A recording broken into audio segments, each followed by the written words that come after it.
కనుక సాధన చేయకపోతే సోమరిగా ఉంటే ఇటువంటి శిక్షలు లభిస్తాయండి. శ్రీకృష్ణ పరమాత్మ చక్కనిది లాస్ట్ వర్స్ అండి, కంఠస్థం చేయండి, చాలా బాగుంది. మన్మనాభవ మద్భక్తో మధ్యాజే మాం నమస్కురు మామే వైశ్వసి యుక్తైవమాత్మానం మత్పరాయణ. మన్మన పరిగెత్తే మనస్సును నా యందు స్థాపించు.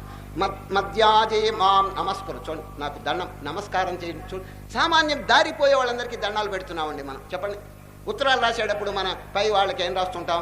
యువర్ మోస్ట్ ఒబీడియంట్ సర్వెంట్ అంటాం. చూడండి, సామాన్యమైనటువంటి వ్యక్తులకే ఇంత విధేయత మనం చూపినప్పుడు జగన్నాథుడైనటువంటి వారి యొక్క పాదములకి నమస్కరిస్తే తప్పేమిటండి? వారి మీద వారి ఏడల గ్రాటిట్యూడ్, కృతజ్ఞత మనం చూపిస్తే మనకెంత ఉపకారం చేస్తున్నారు. కళ్ళు ఇచ్చినారు, కాళ్ళు ఇచ్చినారు, శరీరం ఆరోగ్యం ఇచ్చినారు, ఎన్నో మనకు ఉపకారాలు చేస్తున్నారు కదా. పొద్దున్న లేస్తే ఒకసారి నీ పాద కమల సేవయు అని ఎందుకు అనకూడదు చెప్పండి?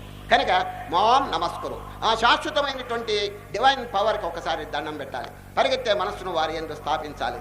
మామే వైశ్యసి యుక్తైవమాత్మానం మత్పరాయణ.